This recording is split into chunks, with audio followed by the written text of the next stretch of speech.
APC ṣe ní Lagos Island Sumanu Mayege gbogbo ẹsẹ̀ tó di gọ́vnọ̀ Ajé Amadu òun ló nídìí wọn pẹ̀lẹ́gbọ̀n gọ́vnọ̀ àti Jamiu Erin àti Muribepi àti Saheed Leader káwọn ọba ìbá gbogbo àdúgbò wa jẹ torí pàṣẹ PDP gbogbo òdèlè sùn kakọrí síbì kan náà ẹ wá ọba ìbá gbogbo àdúgbò jẹ kápọ̀ gbogbo àwọn táwùtù tó wá káwa mọ́ gbogbo àwọn táwùtù ló kọ́ wá tó wá káwa mọ́ ọlọ́wọ́ máa ń yìnbọn fún wa. wọ́n ní tọ́ka ṣe mítìnì lọ́la pa òun ní ọ̀dọ̀ ọ̀rọ̀ mítìnì ọ̀dọ̀ ṣe kí lọ́kọ̀ ṣe Lagos mítìnì lọ́la ṣèpínlẹ̀ sí wa láwà yìí.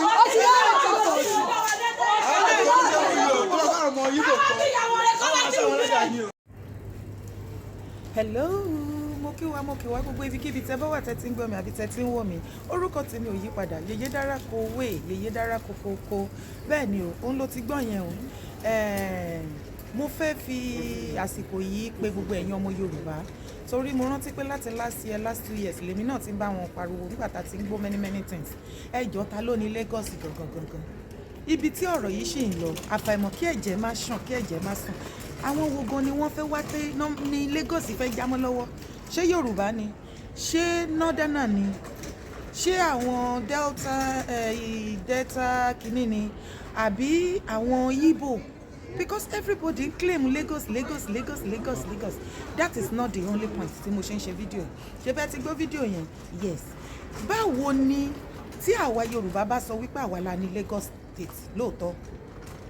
tó dẹ̀ yẹ pé bí wọ́n ṣe ṣe nìyẹn geographically now how come ní Lagos State lasgidi ti gbogbo wa pátápátá tá a jọ ni? Ǹjẹ́ ẹ̀yin náà ò rí wípé àwọn kan bí Aṣíwájú àtàwọn kọ́kọ̀sí àwọn ti sọ Lagos di property wọn tó já sí wípé ẹ̀tọ́ tí gbogbo wa jọ ní gẹ́gẹ́ bí ọmọ Yorùbá ní Lagos State Aṣíwájú Ọ̀fọ̀lùlẹ̀ àtàwọn kọ́kọ̀sí wọ́n ti pín wọ́n nínú àwa tájọ jọmọ Yorùbá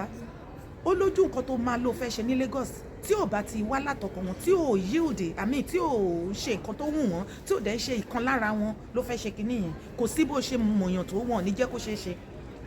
Ṣebí yegedeye ojú ti yín o yegedeye ojú ti yín o ojú ti yín ẹ̀yin ọmọ Yorùbá ọmọ àlè ọlọ́tẹ̀ tẹ́ wà nílẹ̀ Yorùbá. Màmá ẹ̀yin mú gbé ta báyìí sí torí wọ́n ti wá sádùúgbò yín wọ́n wá dàdúgbò yín rú ẹ ti rí nǹkan kan wérí nǹkan kan ní ìgbà tí Yorùbá nation ti ń pariwo ìwà burúkú tó wà lọ́wọ́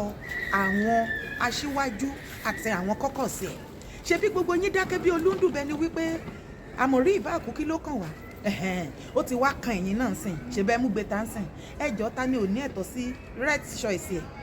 èyí tó bá wùn kó tẹ̀lé PDP èyí tó bá wùn kó tẹ̀lé Labour Party èyí tó bá wùn yín ni ká ẹ ṣe. Báwo ni Yorùbá ṣe máa attack other Yorùbá fún choice wọn láti máa send signal àti message sí àwọn Yorùbá tó kù ìyẹn látọ̀dọ̀ Yorùbá wípé Yorùbá kan wà more superior ju Yorùbá míì lọ nínú Lagos State tí a pè nílẹ̀ Yorùbá. Ní ìgbà ìdẹ́mọye ìgbà táwa Yorùbá nation ti la fẹ́ wá ṣe rally just peaceful rally ní Lagos State wọ́n ní láíláí ṣebí Labour Party báyìí wọ́n fẹ́ wá ṣe rally ẹ ò lè stop wọn Aṣíwájú ojú tì yín gbogbo APC ní Lagos State ojú tì yín ẹ fọwọ́ bojú hàn bí MC ojú tì ẹ o Labour Party padà ṣe rally ní Lagos State shame on you Jídé Sanwó-Olú shame on you gbogbo yín pátápátá ní Lagos State tẹ̀sán Lagos State tẹ̀ránṣán mọ́ gbogbo àwọn ọmọ Yorùbá pé láyé kò gbúdọ̀ sí àyè òtí tó kò tí ì tásìkò nítorí election aṣáájú isn't it?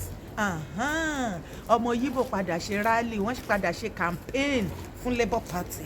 ẹ̀rọ ògùn ẹ̀ ṣe lóòótọ́ ẹ wùwà ẹ̀hànà yín iṣẹ́ ilé ni yóò gbé wọn dé tán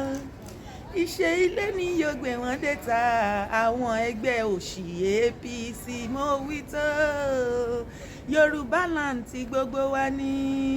Èkó àkété kì í ṣẹ́rù yìnyín torí bàbá ńlá bàbá wa lójọ́ ní bẹ́ẹ̀ ni yes yòókó ẹ lọ gbọ́ sétí MC Olúọmọ Jídé Sanwó-Olú bàbá Tinubu aṣíwájú ọ̀fọ́lulẹ̀ àwọn Labour Party padà ṣe rálì pẹ̀lú gbogbo ìkùlẹ̀ yín tẹ halẹ̀ lọ ẹ halẹ̀ bọ̀ ẹ kàn kùlẹ̀ yín oríṣiríṣi ọ̀ọ́bì yín wọ́n padà ṣe kí ni wọ́n padà ṣe rálì ojú tì yín yégede yé ṣebí ẹ ò jẹ́ ká ṣe ní December ta fẹ́ wá ṣe rálì ní Lagos State ṣebẹ́ waste ẹ̀mí àwọn ọmọ Yorùbá ní ilẹ̀ Yorùbá ọmọ Yíbò ṣe rálì ẹ bẹ́ẹ̀ tẹ̀ gbé wá yín jáde pẹ́ hànà nìyín political thug nìyín ẹ tó yìí ẹ lọ àtáàkì àwọn ẹni ẹlẹ́ni tó fẹ́ campaign náà ẹ wo bẹ́ẹ̀ ṣe ń ba ayé ara yín jẹ́ kiri tẹ ṣe sọra yín lórúkọ òfò àtàdánù àwa wí tán ẹni ẹ wá lọ ń fún àwọn wèrè kan lówó wọn wá ń pariwo lórí social media ẹ má jẹ́ káwọn ọmọ Yíbò wá gba Lagos State ọ̀nà tó fẹ́ fi gba Lagos ẹ kó rí burúkú lọ́wọ́ bí gbà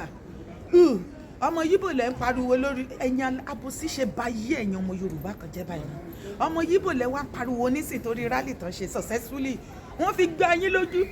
ó gbá yín lójú ó jó yín èmi ò support LB ìbọn ṣùgbọ́n tí ẹ bá ti fẹ́ ṣebí àwa ọmọ Yorùbá lẹ́ẹ̀pọ́n wálé àbí ará àtà ti wá teach yín ní sẹ́ǹsì ọ̀ọ́bì kò sí rally yín tẹ́ ṣe Lagos State OPC ebi oní APC aṣíwájú ọ̀fọ́lulẹ̀ MC bó ṣe máa ń gara ní Lagos State pé ẹ̀yin ni everything tí yín bá yín gan ẹ̀mẹ̀sìn o ẹ̀sìn rẹ̀ ará àdúgbò ẹ gbà mí lọ́wọ́ APC ṣẹ̀sìn látayé dọ́run Ọlọ́run rálì yẹn ó mú yes rálì yẹn ó ṣe kí ni ó gbóná lálálá àwọn Labour Party padà bójú yín jẹ́ wọ́n bójú yín jẹ́ MC Labour Party bójú yín jẹ́ Wàsíù ọmọ Yíbò bójú yín jẹ́ Jídé Sanwó-Olú wọ́n bójú yín jẹ́ aṣíwájú ọ̀fọ́lulẹ̀ Rẹ̀mí Tinubu àwọn ọmọ Yíbò àti Labour Party wọ́n padà bójú yín jẹ́ ojú gàrí tìrú yín ojú yín bẹ́ẹ̀ ṣe halẹ̀ bí wèrè tó kò sí rálì yín tó dúró bíi ti àwọn ti bí ó ti yẹ pé kankan náà ni gbogbo yín gbogbo wèrè tẹ wá ń dánwò tẹ wá ń wá sí pátì gbogbo àwọn èèyàn ká wá máa kó bò wọn pé àwọn náà fẹ́ wá take over Lagos State ẹ kó rí burúkú lọ ṣé ẹ̀yin gangan tẹ ẹ̀yin aṣíwájú ọ̀fọ́lulẹ̀ tẹ ṣe wá ń sínwín lórí social media ẹ má jẹ́ kí Yíbò gba Lagos State àwa tá a jọ ní Lagos State tá a jọ jọmọ Yorùbá ṣé a ò wá sí Lagos pa fẹ́ ṣe rálì èyí tó yẹ kí Jídé Sanwó-Olú kó lo common sense kó mú ọlọ́pàá pé òkè ẹni láti lọ monitor àwọn people tó fẹ́ ṣe rálì ibi tá a fẹ́ fún yín láyè kẹ́ ti ṣe rálì lélẹ̀ ẹ rọra ṣe rálì yín wọ́rọ́wọ́ kàkà bẹ́ẹ̀ ń ṣe lẹ́ni kan lọ yìnbọn pa wá níṣẹ́ lẹ́ni kan lọ pa wá tó fi mọ́tò pààyàn tí wọ́n yìnbọn pààyàn tí wọ́n fi mọ́tò kọlù yàn ẹ bẹ̀rẹ̀ sí ní pa wá ní orí ilẹ̀ ọmọ Yorùbá pa Yorùbá aṣíwájú ọ̀fọ́lulẹ̀ ó pé Jídé Sanwó-Olú kó má ẹ̀fà jẹ́ kí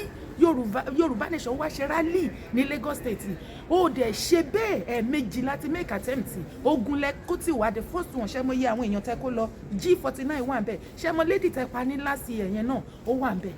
torí Yorùbá àti Yorùbá the same thing lẹ fẹ́ ṣe fáwọn ọmọ Yíbò ṣe ti rí pé àwọn ọmọ Yíbò sán lórí gan wọ́n sán lórí ju yín lẹ́kọ́ rí burúkú lọ ìhàlẹ̀ orí burúkú àwọn Yorùbá náà lẹ lè halẹ̀ mọ́ ó tán gbogbo fìlà pàpà yín àfìgbà tẹ́ ṣẹ̀sìn wálé ẹ̀rọ rí Yíbò ó fẹ́ gba Lagos State ṣé Tinubu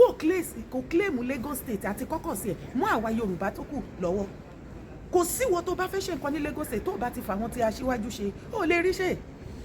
Yorùbá tó Yorùbá nìyẹn o ó ti wá di àsìkò tẹ wá nídìí support sí ẹ wá fẹ́ twist ẹ fún àwọn òpònú afọ́fúgbẹ́mọ á sọ wípé òótọ́ ni Yíbò fẹ́ wá claim àbí nọ́dánà náà fẹ́ wá claim ẹ̀ àwọn Benin náà wọ́n làwọn ní bí Delta dẹ̀ ni àwọn làwọn ní ṣe bí ẹ ti sọ pé àwọn Yorùbá nation àwa náà à ní access síbẹ̀ ẹ ṣẹ̀ṣẹ̀ bẹ̀rẹ̀ a ṣẹ̀ṣẹ̀ bẹ̀rẹ̀ kí ilẹ̀ tí ì rí ẹ ṣì máa ṣẹ̀sìn gan ló ń jẹ́ bẹ́ẹ̀ ẹ ṣẹ̀ṣẹ̀ bẹ̀rẹ̀ ẹ fẹ́ la ẹ fẹ́ kú ẹ fẹ́ la ẹ fẹ́ kú ọ̀ọ́bì ìwọ tó bá gbọ́n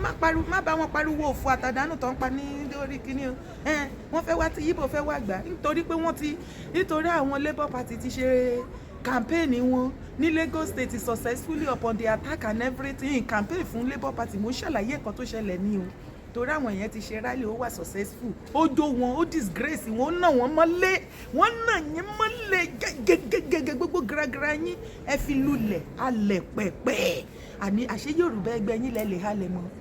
ẹ kọ́ rí burúkú wá bí gbà bọ̀ ẹ kọ́ mọ̀ ẹ ti ẹ̀já sòótọ́ gan láàrin ara wa kí ló ń ṣẹlẹ̀ gbogbo ẹjọ́ ta ló lẹ́kọ̀ọ́ níbi tá a bá dé ta ló ní Lagos State lasgidi tíátíá wọ́n lẹ́kọ̀ọ́ ò ní bọ̀jẹ̀ láyé Fáṣọlá wọ́n ló bọ̀jẹ̀ tì láyé Jídé Sanwó-Olú Èkó ti di rádaràda kó tó máa lọ ṣó ti subscribe sórí YouTube channel mi ó yá bá mi subscribe kó ṣan lẹ́nu ìráyè èèyàn mélòó mo fẹ́ mú lọ́ta ìwọ ló mú yàn lọ́ta subscribe má gbàgbé notification bell ẹ o ẹlẹ́ẹ̀kejì ta ló lẹ́kọ̀ọ́ gangan náà bá mi drop ẹ̀ síbi comment section wàhálà ti fẹ́ ṣẹlẹ̀ lẹ́kọ̀ọ́ nìyẹn àsìkò ti tó tẹ́ni tó lẹ́kọ̀ọ́ fẹ́ gbèkó Jídé Sanwó-Olú aṣíwájú ọ̀fọ̀lùlẹ̀ gbogbo yín MC ẹ máa múra lẹ̀ ó fẹ́ ṣẹlẹ̀ gangan ṣẹlẹ̀ happen.